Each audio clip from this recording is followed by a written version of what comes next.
भारत तैयार कर रहा ऐसे 5 हथियार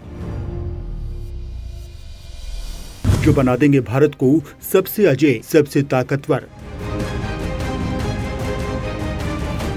साबित होंगे 2023 के सबसे विध्वंसक हथियार।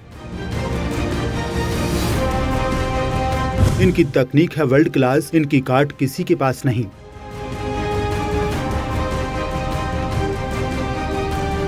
दोस्तों, भारत न केवल वर्तमान बल्कि भविष्य को लेकर भी तैयारी कर रहा है और ऐसे ऐसे हथियारों पर काम कर रहा है जिनकी तकनीक वर्ल्ड क्लास है, जिनकी काट चीन, पाकिस्तान तो क्या अमेरिका, जापान या रूस के पास भी नहीं होगी। ऐसे कमाल के हथियारों पर भारत ने न सिर्फ सीमित जानकारी ही उपलब्ध करवाई है, लेकिन जितनी करवाई है उतने से ही दुश्मनों की हालत खस्ता हो रही है। और ये तो आपको पता ही है कि भारत अपने हथियारों की रेंज और ताकत का खुलासा कभी नहीं करता। लेकिन दोस्तों, भारत 2022 के बाद अब 2023 की तैयारी कर रहा है और सीमाओं पर जिन 5 हथियारों को तैनात करने की बात दुनिया भर में हो रही है, उसने चीन, पाकिस्तान की हुकूमतों को हिलाकर रख दिया है। दोस्तों, ऐसे में हमारे लिए जानना बेहद जरूरी है कि भारत जिन हथियारों को उतारने वाला है वो कितने खतरनाक साबित होने वाले हैं। तो आइए एक एक करके जानते हैं इन हथियारों को। तो वीडियो के आखिर तक बने रहिएगा, क्योंकि इन 5 में से एक हथियार ऐसा भी है जिसने अमेरिकी वैज्ञानिकों को आपात मीटिंग्स करने पर मजबूर कर दिया और यहाँ तक कि महाशक्ति देश भी उसे हासिल करने के लिए प्रयास कर रहे हैं।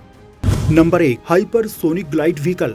दोस्तों, भारत ऐसी मिसाइल बनाने की तैयारी कर रहा है जो एक ही झटके में पूरे के पूरे देश को साफ कर सकती है। इसे हाइपरसोनिक ग्लाइड व्हीकल कहा जा रहा है। चीन, अमेरिका और रूस के पास हाइपरसोनिक हथियारों की सबसे अत्याधुनिक तकनीक मौजूद है। इसके अलावा जो देश इन हथियारों को विकसित कर रहे हैं वो है Bharat, Japan, Australia, France, Germany और उत्तर कोरिया। लेकिन इस वक्त पूरी दुनिया का ध्यान भारत पर टिक गया है, क्योंकि भारत इस वक्त हाइपरसोनिक ग्लाइड व्हीकल में जो तकनीक इस्तेमाल कर रहा है वो तो खुद अमेरिका भी नहीं जानता। भारत हाइपरसोनिक ग्लाइडर हथियार बना रहा है और भारत उसका परीक्षण भी कर चुका है। रक्षा अनुसंधान और विकास संगठन यानी DRDO ने मानव रहित स्क्रैमजेट के हाइपरसोनिक स्पीड फ्लाइट का सफल परीक्षण साल 2020 में ही कर लिया था। इसे हाइपरसोनिक टेक्नोलॉजी डेमोन्स्ट्रेटर व्हीकल कहते हैं। दोस्तों, जो विमान 6126 से लेकर 12251 किलोमीटर प्रति घंटे की रफ्तार से उड़े उसे हाइपरसोनिक विमान कहा जाता है। भारत का HSTDV परीक्षण 20 सेकंड से भी कम समय का था। हालांकि फिलहाल इसकी गति करीब 7500 किलोमीटर प्रति घंटे की थी, लेकिन भविष्य में इसे घटाया या बढ़ाया भी जा सकता है। इस यान से यात्रा तो की ही जा सकती है, साथ ही दुश्मन पर पलक झपकते ही बम भी गिराए जा सकते हैं या फिर इस यान को ही बम के रूप में गिराया जा सकता है। आपको बता दें कि इसका सफल परीक्षण होने के बाद रूस और भारत मिलकर ब्रह्मोस 2 हाइपरसोनिक मिसाइल बना रहे हैं। इसमें वही स्क्रैमजेट इंजन लगाया जाएगा जो इसे शानदार गति और ग्लाइड करने की क्षमता प्रदान करेगा। इस मिसाइल की रेंज अधिकतम 600 किलोमीटर की होगी, लेकिन इसकी गति बहुत ज्यादा होगी या मैक 7 यानी 8575 किलोमीटर प्रति घंटे की रफ्तार से दुश्मन पर धावा बोलेगी। इसे जहाज, पनडुब्बी, विमान या जमीन पर लगाए गए लॉन्च पैड से आसानी से दागा जा सकेगा। ब्रह्मोस 2 का सफल परीक्षण होते ही DRDO कई नए हाइपरसोनिक मिसाइल को विकसित करेगा। क्या पता DRDO का अग्नि 5 और अग्नि 6 मिसाइल कभी हाइपरसोनिक इंटरकॉन्टिनेंटल बैलिस्टिक मिसाइल बन सकती है। Number 2, direct energy weapon.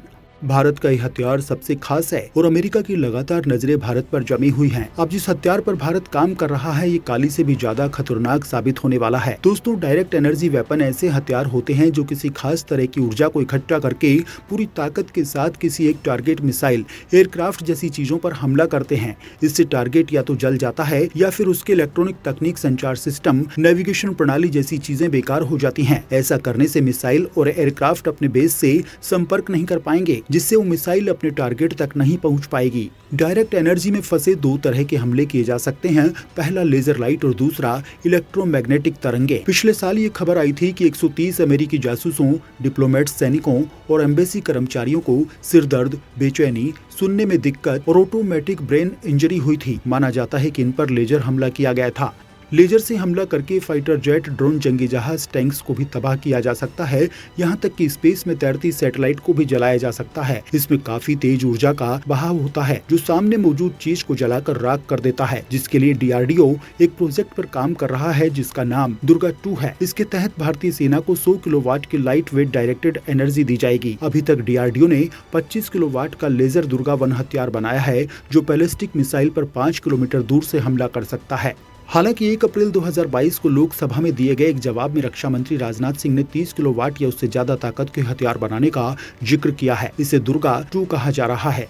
Number 3, naval shipborne unmanned aerial vehicle.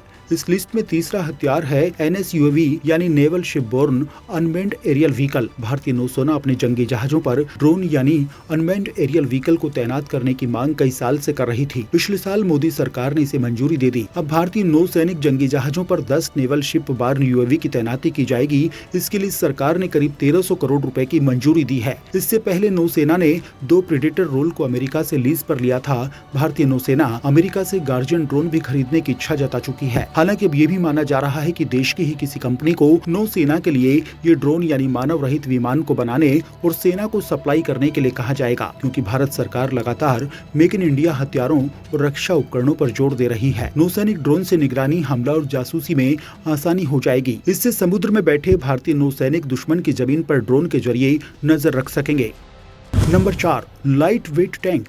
भारतीय सेना पहले रूस के लाइट टैंक को खरीदने के बारे में सोच रही थी, लेकिन अब DRDO और लार्सन एंड टर्बो से मिलकर उसकी जगह वज्र होवित्जर तोप को हल्के टैंक में बदलने की कोशिश की जा रही है। 155 किलोमीटर कैलिबर वाले वज्र होवित्जर से बनाए गए हल्के टैंक का फायदा ये होगा कि उसे ऊंचाई वाली सीमा तक आसानी से पहुंचाया जा सकेगा। 5 मई 2020 को चीन से हुए पिछले संघर्षों के दौरान इसकी कमी महसूस हुई थी। भारत सरकार ने हाल ही में मेक 1 प्रोजेक्ट के तहत देश की कंपनियों को नो डिफेंस प्रोजेक्ट दिए हैं। इनमें से 4 लाइट टैंक्स हैं। चीन के साथ लद्दाख में हुए संघर्ष के बाद भारत ने वहां पर T-72 और T-90 टैंक्स तैनात किए थे। वैसे तो टैंक काफी खतरनाक हैं, लेकिन ये बेहद भारी होते हैं, जिन्हें युद्ध के दौरान ज्यादा ऊंचाई वाली सीमा पर तैनात करना काफी मुश्किल काम है। इसलिए भारतीय सेना ने लाइट वेट टैंक की मांग उठाई थी। जानकारी है कि इन्हें भी 2023 में तैनात कर दिया जाएगा।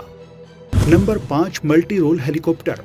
इनके अलावा भारत खुद की तकनीक से मल्टी रोल हेलीकॉप्टर भी तैयार कर रहा है। भारत का ये मल्टी रोल हेलीकॉप्टर एक मीडियम लिफ्ट हेलीकॉप्टर होगा, जिसे हिंदुस्तान एरोनॉटिक्स लिमिटेड द्वारा बनाया जा रहा है। इसकी पहली उड़ान की संभावना 2024 से 2025 तक है। इसका उपयोग हवाई हमले, anti submarine, anti surface, military transport और VIP ट्रांसपोर्ट में किया जाएगा। इनके आने के बाद रूस के MI-17 और MI-18 को धीरे धीरे हटा दिया जाएगा। इसके मुख्य रोटर में 5 ब्लेड लगे होंगे और 4 ब्लेड वाला रोटर पीछे पूंछ पर लगा होगा।